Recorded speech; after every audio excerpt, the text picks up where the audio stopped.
This channel does not promote or encourage any illegal activities. All contents provided by this channel is meant for educational purpose only.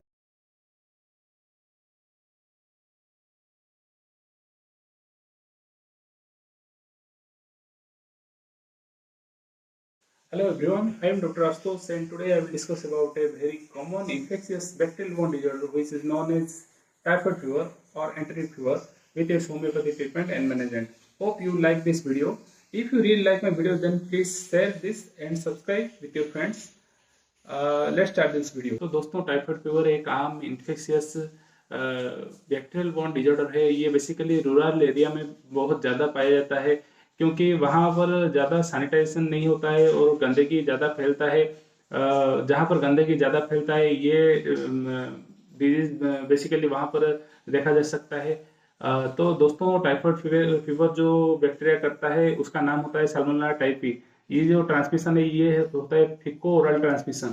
ठीक है, तो मैं अभी आपको जो typhoid के डिजीज का सिम्टम अभी बताने जा रहा हूँ। क्या क्या साइन एंड सिम्टम आपको टाइफाइड के फीवर में पाते हैं वो आपको अभी मैं बताता हूँ।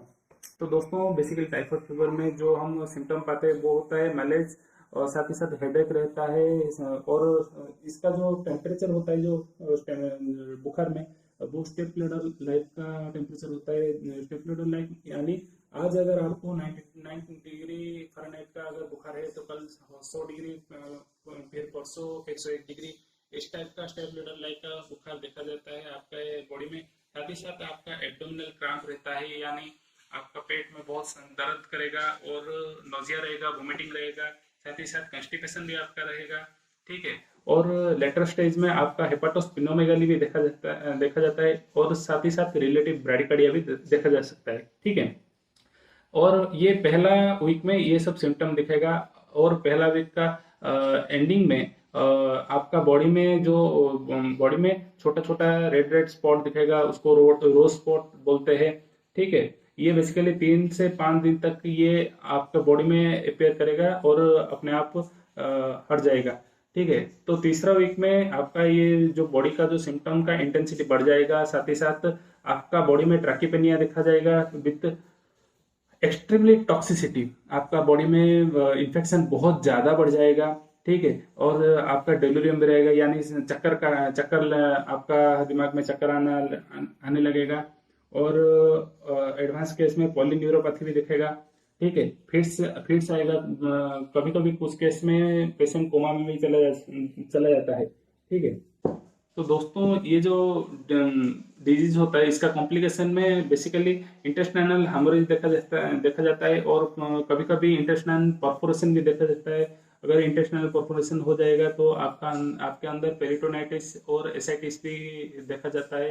ठीक है, और ये जो बैक्टीरिया होता है ये मैक्रोफेजेस में एक पार्ट से दूसरे पार्ट को बॉडी में जाकर दूसरा जो सिस्टम होता है वहां पर भी इन्फेक्शन क्रिएट करता है, जैसे कि लंग्स में ब्रोंकाइटिस करेगा और नर्वस सिस्टम में डेलूरियम भी आपका करेगा। ठीक है, ये सब कुछ इसका एडवांस सिम्टम है जो अगर आपका बॉडी में टाइफाइड का इंटेंसिटी बढ़ गया है तो ज़्यादा बैक्टीरिया हो गया है आपका बॉडी में, ये सब सिम्टम देखा जाता है। तो दोस्तों बेसिकली ये जो बैक्टीरिया होता है ये कैसे फैलता है ना, एक जो इन्फेक्टेड पर्सन होता है वो जो मल त्याग करता है वो फ्रेश वाटर के माध्यम के आके ये कंटामिनेटेड वाटर में कन्वर्ट हो जाता है। फिर वो पानी को हम यूज करने से हमको टाइफाइड का बीमारी हो जाता है।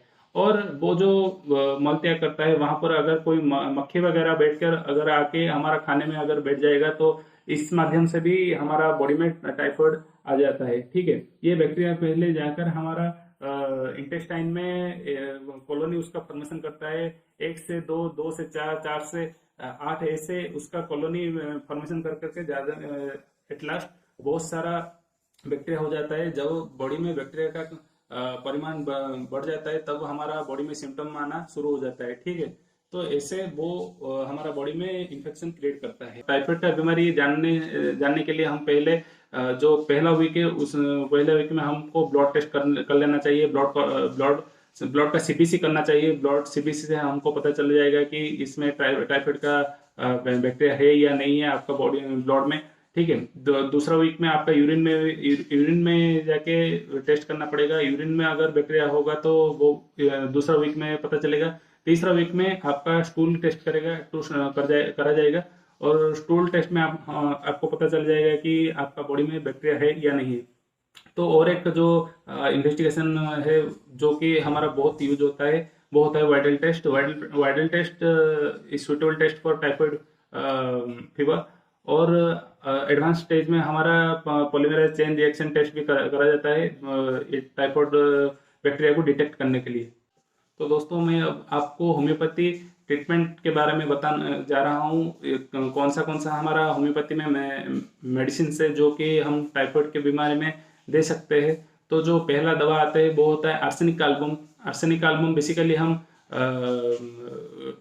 30 पोटेंसी में अगर पेशेंट को देंगे तो पेशेंट में बहुत आराम मिलेगा। तो पेशेंट के बॉडी में अगर इंटरमिटेंट फीवर है और फीवर हमेशा रात को 3 बजे से 4 बजे तक अंदर आता है, साथ ही साथ उसका बॉडी में जलन रहता है और एक्सट्रीमली थर्स्ट उसको फील होता है, तो हम उस केस में आर्सेनिक एल्बम दे सकते हैं। दूसरा जो होता है वो होता है बेलाडोना। बेलाडोना हम 30 पोटेंसी में दे सकते हैं। बेलाडोना में क्या होता है ना, बेसिकली इन्फ्लेमेटरी फीवर देखा जाता है और इसमें क्या होता है ना, थर्स्ट नहीं लगता है और बॉडी का जो पैर हाथ सब सुन पड़ जाता है और बहुत वीकनेस लगता है, तो हम उस केस में बेलाडोना दे सकते हैं, ठीक है। तो और एक जो हमारा मेडिसिन है वो है वेप्टिसिया। वेप्टिसिया आपका टाइफाइड के इलाज के लिए जरूरी रहना चाहिए आपका इंडेक्स में। और वेप्टिसिया एक्सीलेंट काम करता है हमारा टाइफाइड का ट्रीटमेंट करने के लिए, ठीक। आपकी बॉडी में अगर आपको खाने के लिए कुछ मन नहीं करेगा, ठीक है, और नींद नहीं लगेगा, रेस्टलेसनेस लगेगा और आपका जो जीभ है वो अगर ड्राई हो जाएगा तो हम उस केस में बैक्टीरिया दे सकते हैं, ठीक है। और एक मेडिसिन होता है वो है जेल्सिमियम। अगर आपका बॉडी में आपका शरीर में भट्टाइगो और बॉडी एक रहता है और नींद कम आता है और जो बॉडी में अगर आपका जो रोज स्पॉट दिखता है तो हम उस केस में जेल्सिमियम सजेस्ट कर सकते हैं पेशेंट को, ठीक है। दवा होता है दोस्तों वो होता है टाइफोडेनम 200। ये दवा बेसिकली टाइफाइड के, ये एक नोजोड है, ये टाइफाइड के बैक्टीरिया से कल्चर करके ये मेडिसिन हमारा बना हुआ है। ये अगर हम दिन में 2 बार खाली पेट में खाएंगे तो 5-5 बूंद, ये टाइफाइड का इलाज के लिए बहुत अच्छा दवा साबित होगा, ठीक है। और अब मैं बताऊंगा कुछ प्रिवेंटिव मेजर जो कि आपको जरूर यूज करना चाहिए टाइफाइड के जो डिजीज होता है।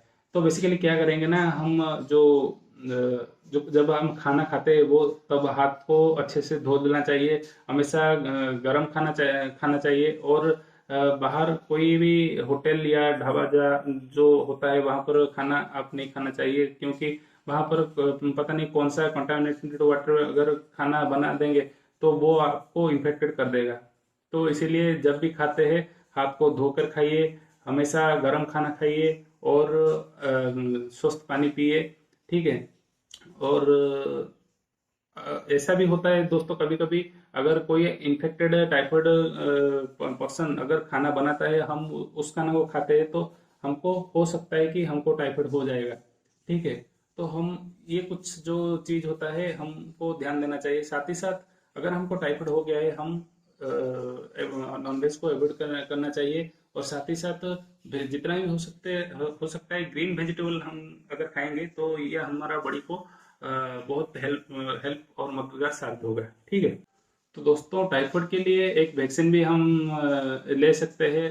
एक वैक्सीन है, उसका नाम होता है TY21 वैक्सीन। ये बेसिकली हर 3 साल में हमें एक बूस्टर डोज लेना चाहिए। ये टाइफाइड का वैक्सीन है, ये लेने से हमारा टाइफाइड का जो खतरा कम हो जाता है टाइफाइड। तो दोस्तों आपको वीडियो कैसा लगा? अगर वीडियो अच्छा लगा है तो लाइक कर दीजिए और शेयर भी कर दीजिए अपना दोस्तों के साथ, और साथ ही साथ हमारे चैनल को भी सब्सक्राइब कर दीजिए और कमेंट करके हमको जरूर बताएं कि हम दूसरा नेक्स्ट टॉपिक कौन सा डिजीज और बारे में हम बनाएंगे। आप हमको अगर कमेंट सेक्शन में बताएंगे तो हमको भी बहुत सपोर्ट मिलेगा, ठीक है।